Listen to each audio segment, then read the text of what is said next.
and welcome to the Galvanize Who Not Do series. I'm Kelsey Bigelow, and I am honored today to be joined by the incredible Teresa Walker.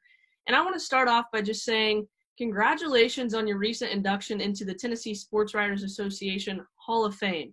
Now, typically as your job, you're a writer, so you're on the other side of that and you're covering all those Hall of Fame players.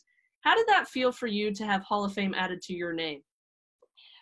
Very, very good. I'm not going to lie. Especially, there's not a lot of women in the state of Tennessee. And for most, I've been with the Associated Press for nearly 31 years and started at a newspaper in East Tennessee. And, you know, while there are women reporters in this state, the women doing sports, either for newspapers, radio, or TV, you could count them on your hand for most of my time. Now there's women everywhere. I absolutely love it. They're working for teams, the Grizzlies, the Predators, the Titans, colleges and such. TV stations have lots of women around, from Knoxville to Memphis. I love it. But for a big chunk of my career, many times I was the only woman around, the only woman in the Tennessee Sports Writers Association.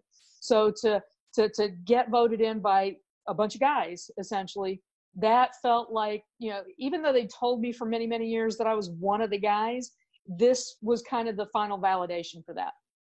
That's awesome. And I want to congratulate you. That's a huge honor and definitely well-deserved. So as you know, we're doing a Who Not Do series. So we know all about your do and all of your great accomplishments and definitely well-respected, but I want to learn a little bit more about your who and who you are. So if I really wanted to get to know you, where should I start? Ooh, that's a good question. Probably with where I got started. And the way I got started loving sports, I'm the oldest girl in my family, brother and sister, but my mom and I are the ones, I watched sports with my mom, not my dad. And it was her and I watching Miami Dolphins when Bob Greasy was wearing glasses and they had the dolphin in the pool in the end zone, watching, Earl Campbell and Dan Pastorini in the 70s. I was rooting for the Oilers. She was rooting for the Pittsburgh Steelers. So she was the one who kind of helped me become a sports fan and not worry about being the one girl in the crowd talking sports, because she was talking sports.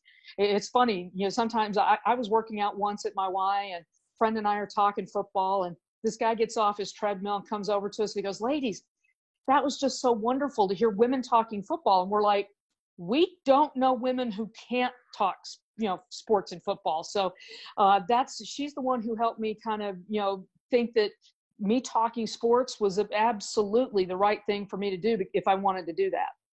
And you talked about kind of how it's kind of surprising that women are talking sports, and we still see that today. I mean, it's kind of a struggle, even as a young reporter, to get into the business. But have you found that to be a roadblock throughout your career, and how have you kind of faced that difficulty?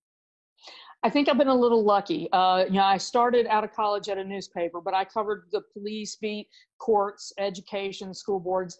I only did a couple of sports events. I did one high school game because somebody had quit. And then I did a feature story on Hoosier racing tires. Then I came to the Associated Press, and for 2.5 years, I was taking basketball, football, you name it, over the phone and writing up stories that were going over the country.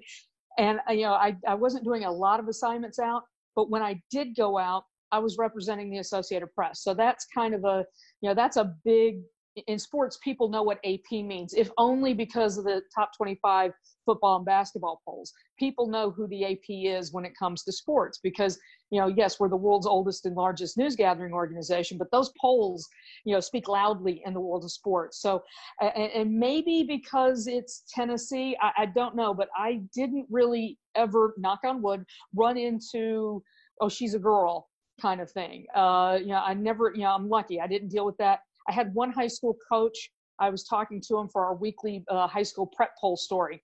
And at the end, he finishes up and he says, "Hey, you ask good questions for a girl." And he so stunned me because I'm lucky. I had not been running into that. I thought of my answer after I hung up. You give good answers for a coach. So I've really been pretty lucky. I got to show that I could write football and basketball and, do it where people weren't seeing, my name, so to speak. And then I got to go out, and with the AP behind me, I was able to go out and learn an awful lot in those first few years. I'm still learning 31 years later, but go out and do the job itself. And obviously during this time, I talked a little bit about roadblocks, but I mean, coronavirus has been a big difficulty. It's a scary time. I've found some difficulties, and like I said, it's terrifying at times, but how have you found a purpose for yourself each day you get up to get going? It's not been easy. I mean, I'll be honest. I mean, haven't we all had kind of pandemic anxiety brain where focus is tough, and Twitter, social media doesn't help, because it's like, oh, I'm gonna take a break and look for 5 minutes, and it's like 10 minutes later it's like I still have to go back and work. So luckily sports is about to pick up for me. I'll be covering the World Golf Championships in Memphis next week, and I'm actually traveling down to Memphis because AP, again, we're one of the few media who are going to be credentialed on site and allowed to be there and cover the event. I have the Titans. We think NFL camps are going to be opening soon. NBA and NHL have been underway. Lots and lots of Zoom calls. I'll say this, after 2020, when this pandemic is over, I don't know if I want to do a Zoom call for at least a year. I think we're all gonna need a bit of a break from that. But just staying busy, and luckily teams have been really good. The Predators, in particularly, the Titans, having people available during this break over the last few months. So there's been work to do, contributing to different stories, and yes, rethinking how we do things, because when we do go to things and cover events, it's going to be different, and we have to be prepared for that. Exactly. You're 100% right. You have to stay busy during this time. It might be tough, but I want to kind of take a look back and kind of switch back to your who. So if you could audible out of one situation that's happened in your life, what would that situation be? Ooh, that is really good. I'm torn. I once covered a flood down in Colombia, and a person allowed me to come in to use his phone. And as I walked in, he seemed to be the sweetest guy. I walked in and I immediately got a Silence of the Lambs kind of vibe. Very nice gentleman, but it was like, yeah, I need to get out of here, and I need to never admit that I did that. So I might do that one. And then secondly, covering the whole Pac-Man Jones situation.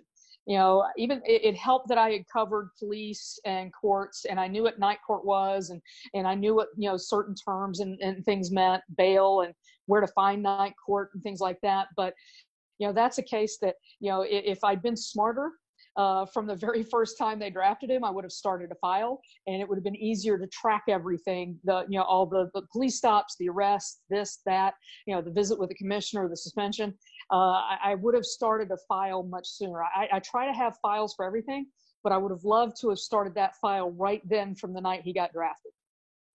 And with these difficult situations, have you ever found that one situation kind of seemed to be extremely difficult, but it's helped you become where you are today and maybe helped you actually excel?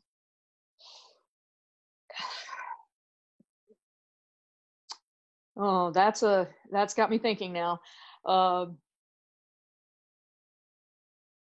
Probably being in covering big events. I went from covering, the Tennessee Titans started out as the Tennessee Oilers. And for 2 years, they're 8-8. Nobody cares about them. And then in 1999, they go 13-3. The Music City Miracle happens, and they're running their way through to the Super Bowl. And I had covered NCAA tournaments at that time. I'd covered some gymnastics championships. I'd covered some what I thought were big events at that point. I mean, I'd even covered an NCAA regional, Sweet 16.